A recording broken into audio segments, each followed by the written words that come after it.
কার্যত চমকে উঠবেন। কি বলছেন তিনি, শুনুন।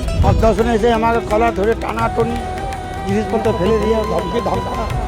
শুনুন তবে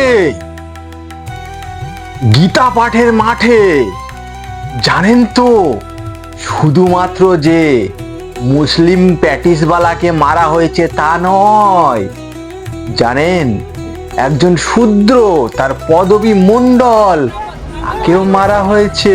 হিন্দু না মুসলিম? কেন জানেন তো? হিন্দু না। প্যাটিস বিক্রি করতে গিয়েছিল। জানেন আপনারা ব্রহ্মাণ্ড পুরাণের লেখা রয়েছে রাধার বিয়েতে কৃষ্ণকে নিমন্ত্রণ করা হয়, আর সেই রাধার বিয়েতে হরিণের মাংস রান্না হয়। তো যখন বিবাহ বাড়িতে শ্রীকৃষ্ণ গেলেন, তিনি কি বিবাহ দেখে চলে আসলেন না মাংস খেয়েছিলেন? আজ গীতা পাঠের আসরে যদি প্যাটিস বিক্রি হয় আর প্যাটিস বিক্রেতাকে যদি মারা হয়, তাহলে ওই রাধার বিয়েতে যে হরিণের মাংস রান্না হলো তাদেরকে কি করা উচিত বলুন তো?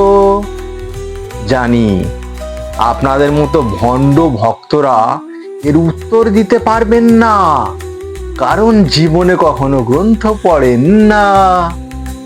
জানেন প্রথম যখন গীতা লেখা হয়, গীতার মাত্র 70টি শ্লোক ছিল। তাহলে বাকি এই শ্লোক বর্তমানে 700 থেকে 750 কারা লিখলো? মানুষকে দাস বানানো, মানুষকে শূদ্র ভাবা, ব্রাহ্মণের সেবায় নিযুক্ত করা কারা করলো?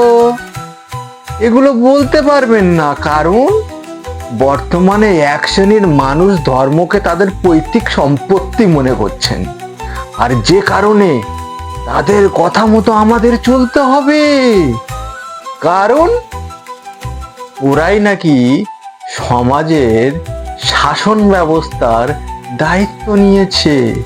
তো এদেরকে কি করতে হবে? ধরে টান মেরে ছিঁড়ে ফেলে দিতে হবে। না না না, ছুঁড়ে ফেলতে হবে। বইয়ের পাতা হলে তো ছিঁড়ে ফেলা যায়, কিন্তু এদের তো ছিঁড়ে ফেলা যাবে না, টান মেরে ছুঁড়ে ফেলে দিতে হবে।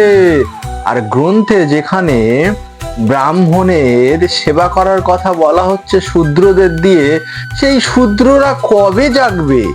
এদেরকে জাগানোর জন্য আমাদের কত পরিশ্রম না করতে হচ্ছে। হে মূল নিবাসী, একটু তো ভাবুন।